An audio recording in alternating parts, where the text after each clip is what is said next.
Dar início, então, às nossas aulas expositivas, falando dos conceitos básicos dos sistemas elétricos de potência. A ideia é tentar entender como é que um sistema elétrico de potência funciona, e para isso eu vou usar um formato de perguntas e respostas. Eu faço perguntas, e aí vou tentando responder. Evidentemente, nas nossas reuniões presenciais, as perguntas serão de vocês.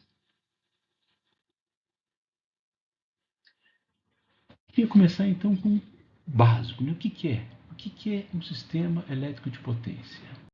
E essa resposta é bastante simples.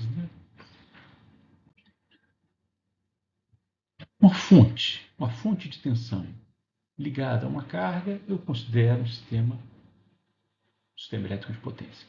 Em geral, os sistemas, evidentemente, são muito mais complexos, muito maiores, mas uma fonte de tensão ligada a uma carga através de uma linha é considerado um sistema elétrico de potência. E vamos começar a falar do básico, Qual foi, qual foi o primeiro sistema elétrico de potência da história? Evidentemente, ele é atribuído a Thomas Edison. Ele fez aquele sisteminha dele em Nova York, em 1890, e o sisteminha dele, como eu disse, nada mais era do que uma fonte ligada a uma carga.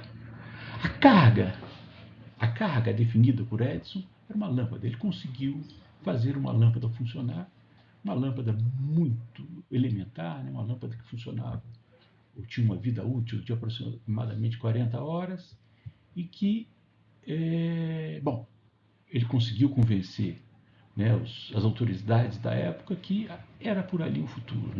A lâmpada era basicamente uma tensão aplicada que aquecia um filamento, o calor produzido pelo filamento produzia uma incandescência e iluminava a lâmpada. Para se ter uma ideia, as lâmpadas de hoje duram, as LEDs, 40 mil horas. Mas a gente pode mostrar de uma forma esquemática o sistema do Edison como alguma coisa com essa cara, um gerador ligado através de um motor, ou seja, o motor produz uma conversão da energia mecânica na energia elétrica. Nos terminais do gerador aparece então uma tensão que a gente chama uma tensão V. Dada uma carga, aparece a circulação de uma corrente I. Uma particularidade importante do sistema do Edison é que esse gerador que ele criou era um gerador de corrente contínua. Portanto, a tensão nos terminais do gerador era uma tensão constante e a corrente, igualmente, uma corrente constante. E aí eu preciso definir algumas questões bastante importantes. Primeiro, a tensão, que eu acabei de falar, o que aparece nos terminais de um gerador, ou o que aparece nos terminais de uma bateria de um carro. A corrente, que é sempre proporcional à carga. A potência elétrica de uma carga é definida pelo produto tensão-corrente. E outra definição muito importante é a energia elétrica consumida por aquela carga é dada pela integral da potência ao longo do tempo. Uma carga com potência constante, portanto, é o produto da potência, em geral, dada em watt, pelo tempo. Portanto, watt-hora ou quilowatt-hora é a energia, por exemplo, que a gente consome na nossa casa. Outras relações bastante importantes, A carga é dada por uma resistência. Como eu falei, uma resistência onde passa uma corrente, e a relação entre a tensão e corrente, por definição, é a resistência. Ou seja, a resistência é a dificuldade que a carga põe para a circulação de corrente. Se eu substituo a tensão V por RI na minha expressão de potência, a gente observa que a potência vai ser proporcional ao valor da resistência e ao quadrado da corrente. E, evidentemente, a energia elétrica transformada nessa minha lâmpada seria o calor produzido. E aí a gente já pode começar a pensar numa das conclusões importantes de um sistema elétrico de potência. Antes disso, vamos avaliar um pequeno exemplo bastante simples. Por exemplo, qual a corrente que passa na lâmpada de 12 watts do meu carro?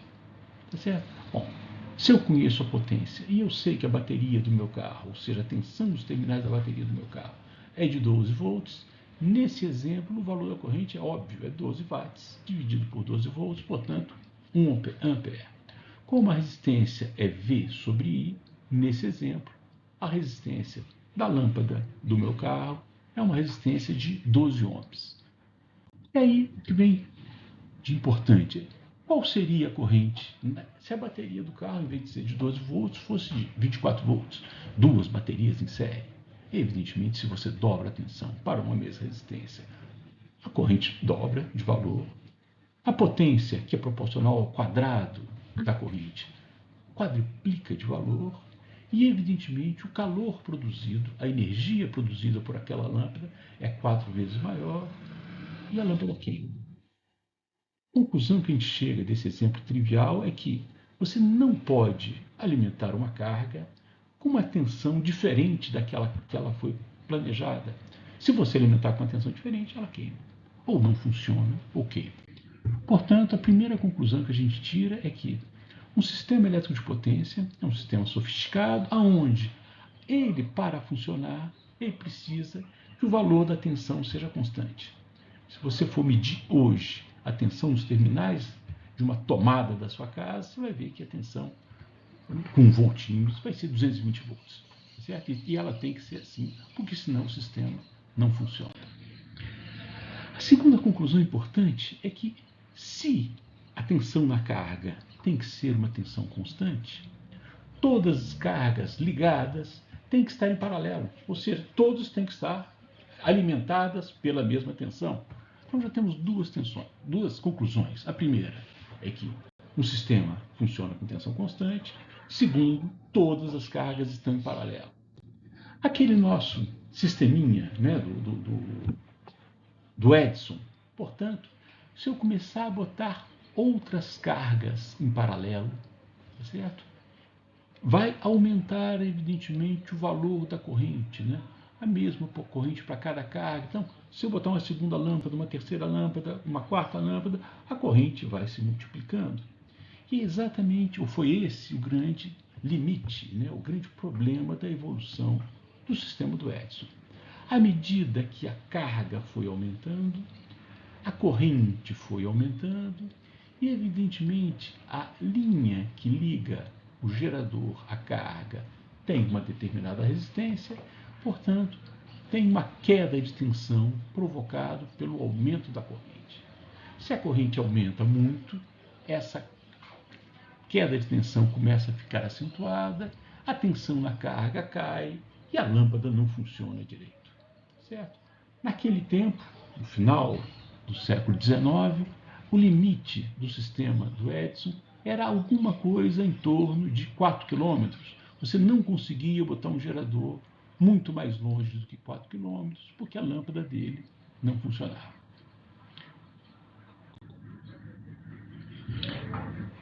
O que foi feito, né, para superar esse limite? Foi feito o que a gente chama de um sistema em corrente alternada. O que é um sistema em corrente alternada? O sistema em corrente alternada é um sistema elétrico de potência exatamente igual ao vimos nos outros os exemplos anteriores, só que tanto a tensão quanto a corrente são funções senoidais do tempo. Vale a pena a gente mostrar um exemplinho, né? Se eu medir, né, com um osciloscópio a tensão na tomada da minha casa, o que aparece é uma onda com esse formato, ou seja, uma onda senoidal. E a outra pergunta que vem, né? Por que a gente gera uma tensão senoidal?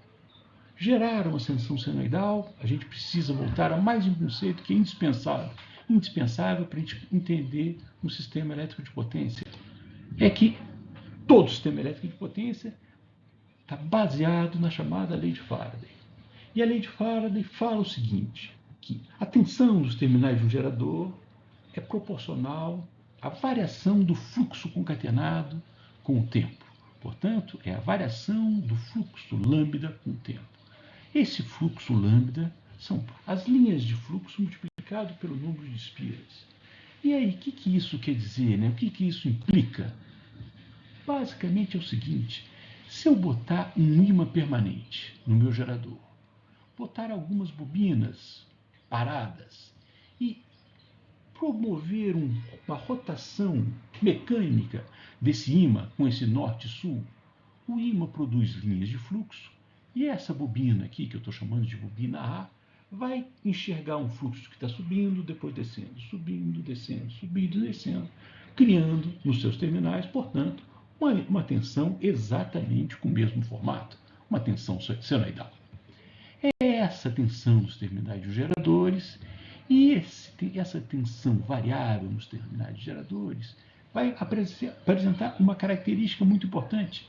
Ela sendo variável, ela pode passar por um transformador e eu consigo elevar a tensão, passa por um transformador no final da linha de transmissão para eu adaptar essa tensão à minha carga.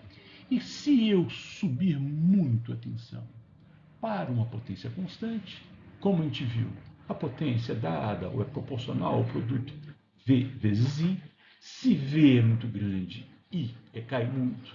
Portanto, a queda de tensão nessa linha de transmissão fica muito pequena e eu consigo, com esses transformadores, ajustar a tensão do gerador, a carga, a qualquer distância. No Brasil temos linhas de transmissão de muito mais do que 1000 quilômetros. E como é que funciona o transformador? O princípio de funcionamento do transformador é rigorosamente o mesmo do gerador, ou seja, baseada na mesma lei de Faraday. Eu ponho uma tensão alternada, que cria um fluxo alternado, que pulsa ao longo do tempo, e esta tensão nos terminais do meu outro gerador será proporcional ao número de espiras desse gerador. Então, eu enrolando os meus enrolamentos no primário e no secundário, eu consigo, dado uma tensão primária, ajustar a tensão no valor que, teoricamente, que eu quiser. Então, sai de um gerador, por exemplo, em 13,8 mil volts e entra numa linha de transmissão a 500 mil volts. Aí chega na cidade, sai dos 500 mil volts, vai abaixando aos 13 ou até os 220 volts da casa da gente. É esse, então, o princípio, e esse princípio super simples, da lei de Faraday, viabilizou os sistemas, e todos os sistemas hoje são sistemas em corrente alternada. Então, uma terceira conclusão para encerrar essa nossa primeira parte é: para viabilizar a transmissão em longa distância, todo o sistema elétrico de potência tem que ser em corrente alternada. É isso que eu queria dizer, e na próxima aula vamos ver quais são as consequências desses sistemas de corrente alternada. Muito obrigado pela atenção e até a próxima.